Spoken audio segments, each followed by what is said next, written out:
Olá, queridos, na paz do Senhor Jesus, nós louvamos a Deus por esse momento que Ele tem concedido-nos de estarmos meditando na Sua maravilhosa palavra, onde o nosso Deus Ele tem trazido para nós orientações mediante as Escrituras para que nós possamos nos firmar nestes princípios para que a nossa vida a cada dia ela seja conduzida e nós venhamos ser orientados por esta palavra. Isso é importante porque a palavra de Deus, ela é a bússola que conduz esse cristão a uma busca incessante pela presença de Deus. E é justamente na palavra de Deus que você vai encontrar respostas, diretrizes que te conduz nesse caminho, vai te habilitando para que você esteja buscando em Deus a cada dia uma perfeição. Mas é importante ressaltar neste momento que nem todas aquelas pessoas que seguiam a Jesus, elas seguiam porque acreditavam nele. Elas seguiam não porque acreditava no que ele estava pregando ou o que Jesus falava despertava neles algum interesse. Nós vamos observar em João, especificamente no capítulo de número 4, é importante nós olharmos o versículo 60, aonde Jesus, depois de o discurso que ele fez, algumas pessoas elas entenderam que o discurso de Jesus era muito duro. As palavras que Jesus falara naquele momento, eles entenderam que o discurso não era um discurso muito amigável, mas era um discurso que fazia eles refletirem na sua atual condição e até mesmo Jesus, ele sabia que entre aquelas pessoas que ali estavam, tinha pessoas que o seguiam não porque criam, mas muitos estavam ali justamente para tentar, de uma certa forma, pegar Jesus em alguma falha, ou até mesmo reprovar o que Jesus pregava. Observe que o versículo 60 diz: "E muitos dos seus discípulos, tendo ouvido tais palavras, disseram: Duro é este discurso. Quem o pode ouvir?" Observe que eles entenderam que o discurso de Jesus era muito duro. Quem poderia ouvir um discurso como esse? É importante ressaltarmos algo que, quando se fala de um genuíno evangelho que denuncia o pecado do homem, que essa palavra ela confronta esse homem diretamente, muitas pessoas elas se afastam. Muitas pessoas não querem ouvir o discurso porque o discurso ele vai de encontro com as práticas que estas pessoas elas estão praticando. Por exemplo, se Jesus hoje denunciasse o pecado de alguém, falasse diretamente, como ele falou para algumas pessoas naqueles dias, dizendo: vocês estão me seguindo não por minha causa, mas vocês estão me seguindo por causa daquilo que eu posso fazer, por causa dos pães que eu multiplico. Então, algumas pessoas elas começaram a observar que o discurso de Jesus não era um discurso muito amigável, porque Jesus ele confrontava a realidade das pessoas daqueles dias. E é importante nós ressaltarmos que o confronto mediante a palavra de Deus, ou seja, que você seja confrontado pela palavra, Esse confronto não é para uma reprovação, mas é para uma reflexão. É para que nós possamos examinar as nossas vidas, como Paulo escrevendo aos Coríntios, no capítulo 11 da sua primeira carta, quando ele disse: examine, pois o homem é a si mesmo. E é importante que nós devemos observar que eles disseram: duro é este discurso, quem pode ouvir? E uma outra coisa importante que ele diz: mas Jesus, sabendo por si mesmo que eles murmuravam a respeito de suas palavras, interpelou-os: isto vos escandaliza?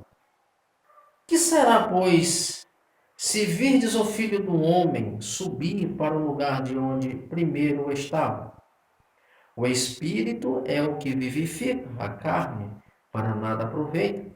As palavras que eu vos tenho dito são a respeito, são espírito e não vida. Contudo, há descrente entre vós. Pois Jesus sabia desde o princípio quais eram os que não criam e quem o havia de trair. E prosseguiu por causa disto, é que vos tenho dito: ninguém poderá vir a mim se pelo Pai não for enviado. É importante que Jesus, ele narra algo aqui nesse texto, que diz: Jesus, sabendo por si mesmo que eles murmuravam a respeito de suas palavras.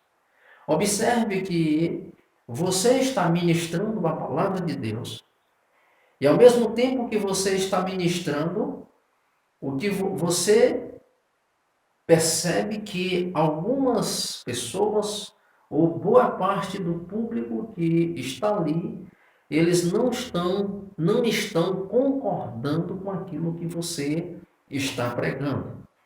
Observe que Jesus ele sabia exatamente qual era o tipo de pessoa que cria na sua palavra. E ele também sabia que havia aquele grupo que murmuravam acerca do que ele ensinava. Mas o que me chama a atenção, que mesmo sabendo que boa parte do público que ali estava não aprovava a forma como Jesus pregava, ou não concordava com a mensagem que Jesus estava expondo, mas mesmo assim Jesus continuou pregando, Jesus continuou ensinando. O que eu aprendo aqui, um princípio importante, é que embora que muitas pessoas elas não vão concordar com aquilo que você está pregando, mas se você estiver pregando a palavra de Deus, se você for comprometido com o reino de Deus, ainda que você tenha a minoria que acredite em você, mas se tão somente uma pessoa credibilizar a mensagem da palavra de Deus, essa pessoa ela está sendo beneficiada por esta palavra. O importante é que, às vezes, nós não contamos com multidões, mas com aqueles que a credibilizam a mensagem de Deus. E Jesus, ele sabia disso. Jesus conhecia o coração das pessoas. E é importante que no versículo 64 ele diz: contudo, há descrentes entre vós. Observe que Jesus, ele está mencionando que havia aquele grupo de pessoas, e entre eles havia pessoas descrentes. Descrente no sentido de que não acreditavam na sua palavra. Eles não estavam ali por causa da mensagem. Eles não estavam ali porque a pessoa de Jesus era algo atrativo aos olhos deles. Mas eles estavam ali por motivações erradas.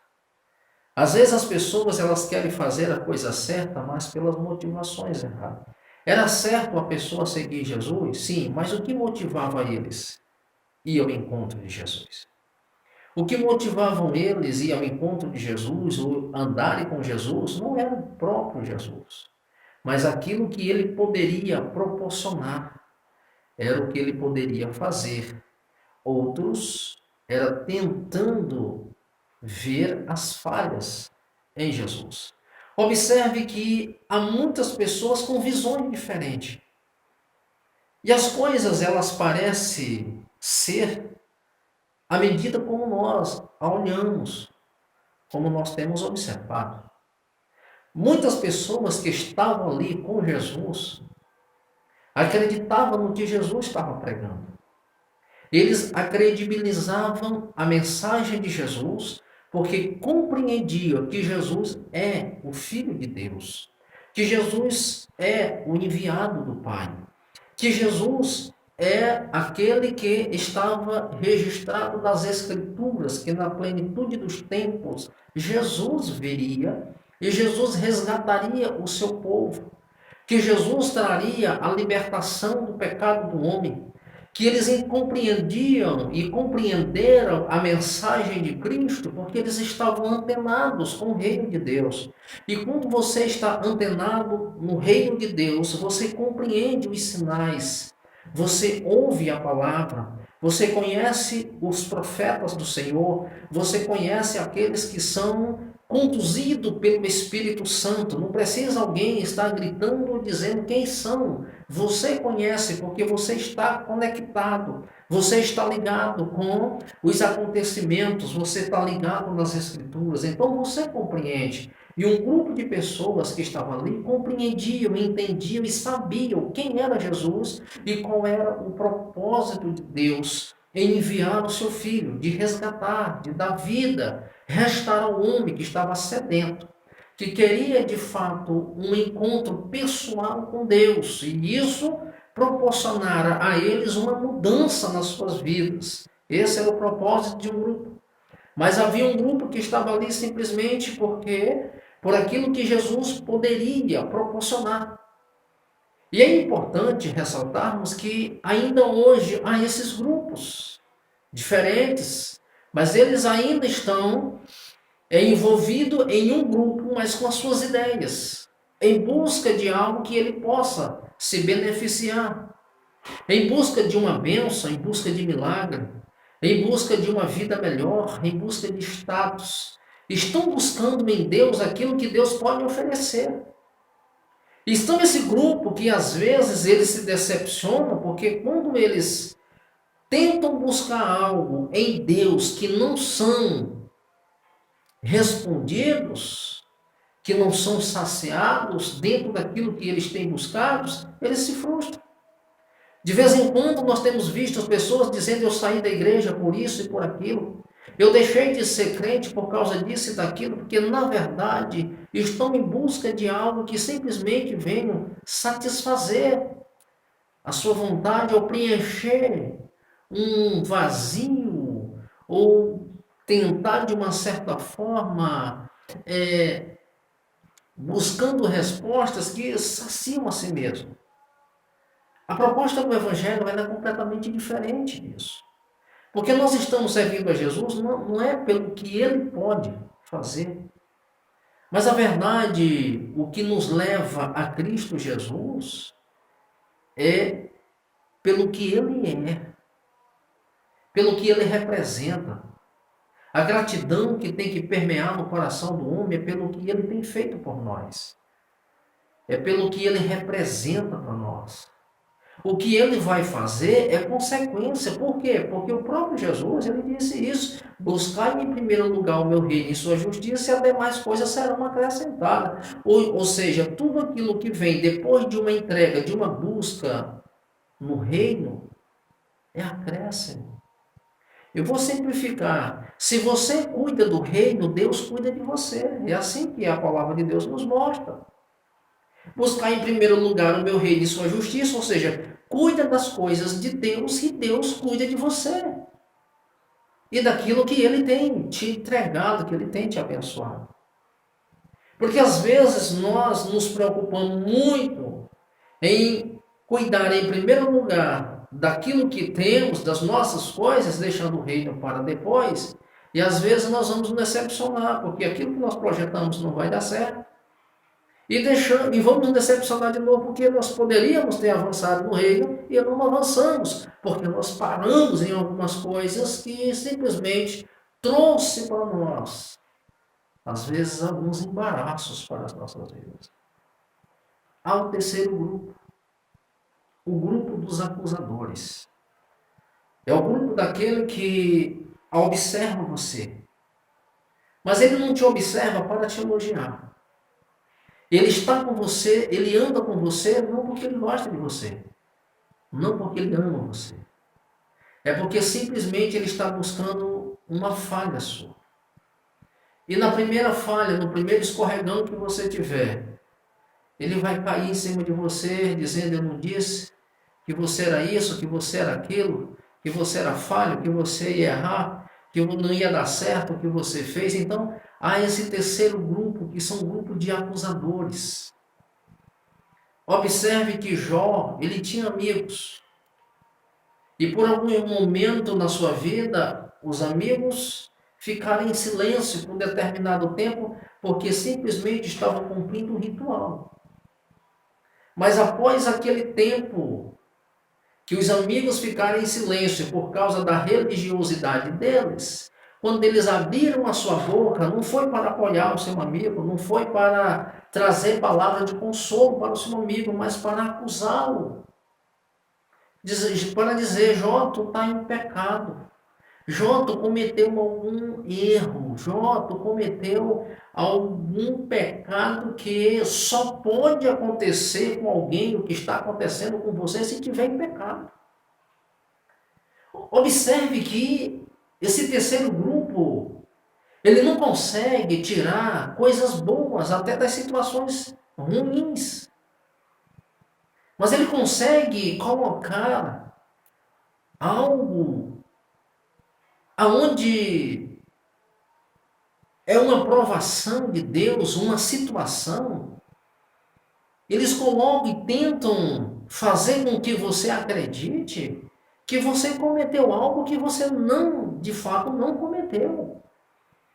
Ou seja, tentam colocar algo na sua boca ou na sua mente que você aceite e que você acredite em algo que você desconhece.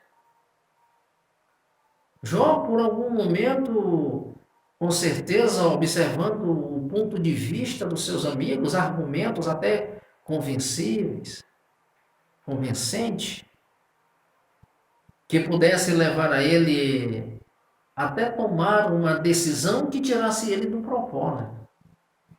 Observe que nem os conselhos desse terceiro grupo são conselhos que te tiram do propósito, do alvo, do foco. Tentam colocar na sua vida aquilo que você nunca agregou, que você nunca aceitou. Mesmo que você não esteja compreendendo por que tudo isso está acontecendo, que era o caso de Jó, mas você sabe quem você é, quem você serve e o que você fez. Então esse terceiro grupo, ele tem esse argumento, eles têm essa preocupação em estar mostrando para os outros os seus defeitos, suas falhas. Então Jesus sabia que havia um grupo aqui, dentre todos, que essas pessoas seguiam ele porque queriam pegar ele em alguma falha. Não os descrentes, eles não acreditavam na mensagem de Jesus. Eles não acreditavam que Jesus era o enviado de Deus e estava ali porque Deus ele tinha falado, tinha enviado o seu filho para resgatar o homem. Só que no final Jesus fala algo bem interessante. Jesus disse assim: por causa disto, é interessante lermos o versículo 65. E por causa disto é que vos tenho dito: ninguém poderá vir a mim, se pelo Pai não lhe for concedido. Ninguém vem a mim, ninguém será salvo, ninguém buscará essa salvação, ninguém receberá ela, se o Pai não enviar. Por causa da incredulidade de vocês, eu vou simplificar, por causa da incredulidade de vocês, é que vocês não vêm a mim. Porque todas as pessoas que vêm a mim, elas são enviadas pelo Pai. Ou seja, é o Pai que conduz as pessoas ao Filho, para que estas pessoas elas sejam salvas. É por isso que Jesus ele diz assim: eu sou a porta. Jesus disse: eu sou o bom pastor. Eu sou a videira verdadeira. Jesus disse: eu sou o caminho, a verdade e a vida. Ninguém vem ao Pai, se não for por mim. Mas aqui João está dizendo assim, mas ninguém vem a Jesus, se pelo Pai não for enviado. O que se entende é que quando nós damos um passo para Cristo, nós somos enviados ao Filho pelo Pai. Para que assim o Filho, perdoando os nossos pecados através do seu sacrifício, ele possa nos devolver de volta ao Pai. Observe que a incredulidade no coração do homem impede do próprio Deus conduzir esse homem ao Filho. Observe que é mediante a ação de Deus em nós que nós somos conduzidos ao Pai, ao Filho pelo Pai.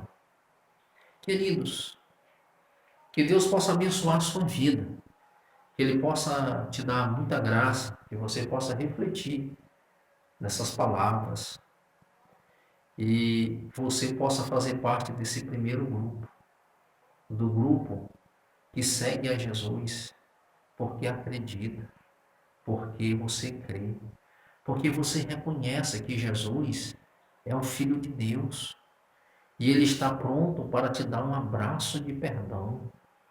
Ele está pronto para se revelar a você. Observe que Jesus ele foi revelado ao mundo, mas o mundo não reconheceu. O próprio João declara isso.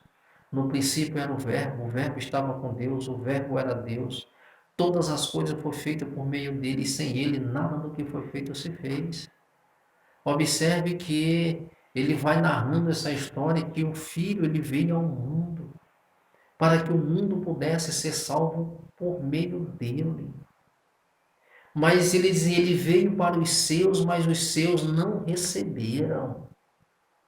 Mas para todos quantos crerem no seu nome, Deus deu-lhes o direito de serem chamados filhos de Deus.